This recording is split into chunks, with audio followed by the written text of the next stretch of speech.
I am Shauna Spears, a sacred woman. Thank you for tuning in to Spears Spiritual Consulting. Today I will speak with you about self-love, mainly my journey in self-love. I had a very happy childhood. I was doted on, I was praised, I received constant affirmations, and I was encouraged to be my best self. When I became a teenager, I started wearing the long weaves, and I got a lot of attention from the boys. The men would whistle when I walked by. So as I matured, I found delight in having the long wigs. And I wore the stilettos, and my face was beat to the gourds. And I had the mini skirts on, and I felt like the bomb diggity. And my self-esteem was through the roof. I was my highest, happiest self.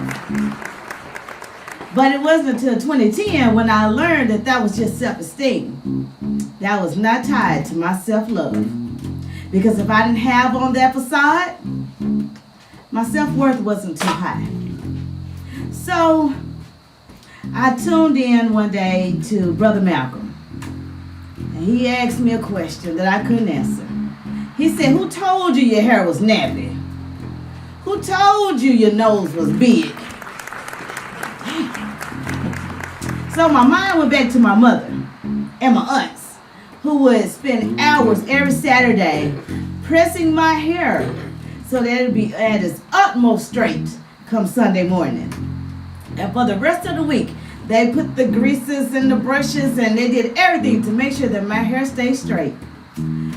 I was subconsciously reinforced with the image of my oppressor. The more European I became, the better off I was received.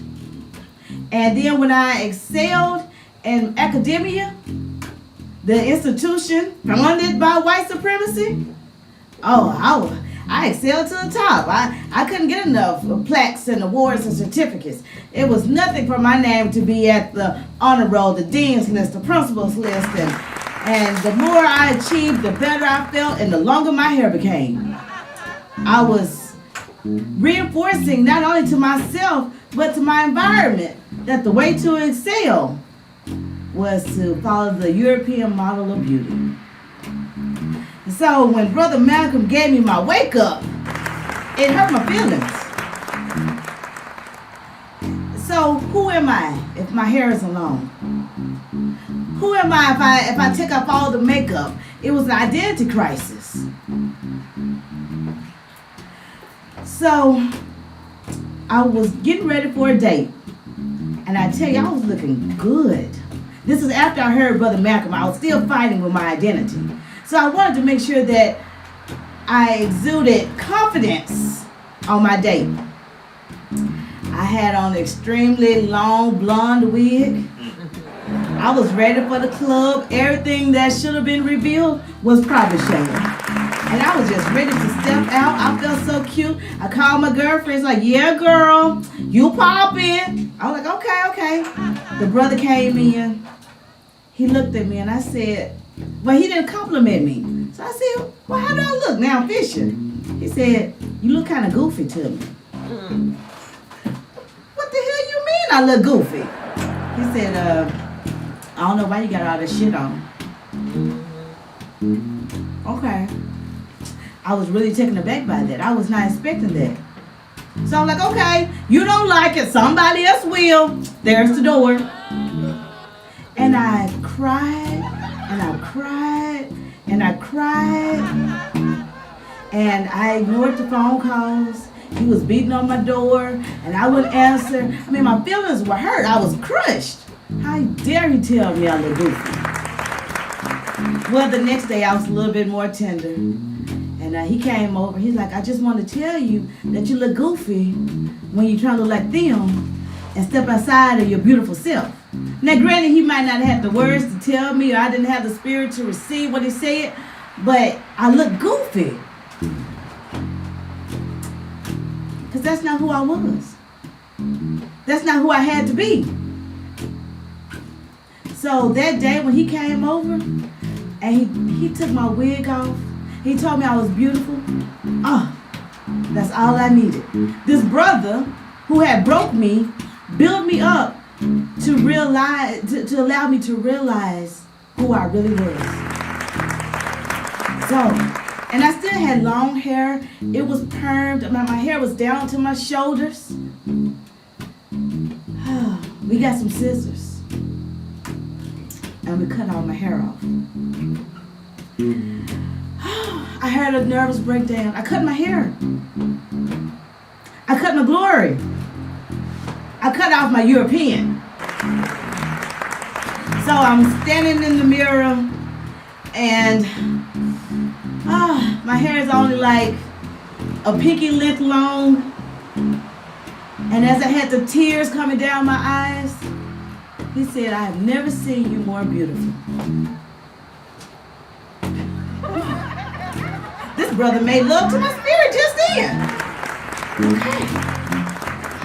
So, of course, after that, I'm still fighting with who I am, my identity. I had about 4 more breakdowns. Because, you know, my hair is my glory. This is all that I knew. This is who I was. But the reception that I started receiving from my brothers and my sisters started changing. You know, it used to be the cat calls. But then brothers would see me and they were like, peace, queen. What's up, goddess? My respect level was changing. Sisters would come to me and say, wow, I'm drawn to you and I don't know why. And I like what you're doing and I wish I could be. So that breakthrough really helped me to break through. And it started me on my journey of self-love. Self-love is not individual love. The self-love that I was building allowed me to have love for my people, love for people who look like me. The amount of respect started changing. And I stopped calling my brothers and sisters dogs and cats and bitches, and it became, I started greeting them with authority. I started greeting them with the presence that deserved my attention, respect. And so the more I changed the language in which I identify with my people, my self-love started growing even higher. And so I started researching my ancestry. Where did I come from? So now my self-love, which was individual, grew to my community, and then it grew to my nation. It grew to my people. I started listening to Dr. Claude Anderson, and I learned what a community was. I started building with people who have a common unity. I no longer had to be identified as acceptable to European standards, because now I have my own standards. I had the Chickasaw standards. I had the Native American standards. I had the African standards, the Bontois standards. I had my own standards. And my standards of self-love. So as you watch my video, I hope that you take the time to go through your own journey and to realize that the love that you have for yourself is so much bigger than yourself.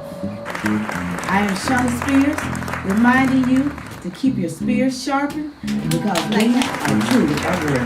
To my producer, Brother Malik Shabazz, to the vocalist, Jackie Smith Hayes, and to the background instrumentalist, Brother Freestyle. I'm lying hard, promise you don't wanna start with me. Go ask the opposition that done fought with me. I keep some gorillas around, they do their part with me. You claim it's beef that you want, but you ain't ready for war. Best you choose peace, not violence. We don't rah-rah, we move in silence. You claim that it's beef that you want. Nah, you ain't ready for war.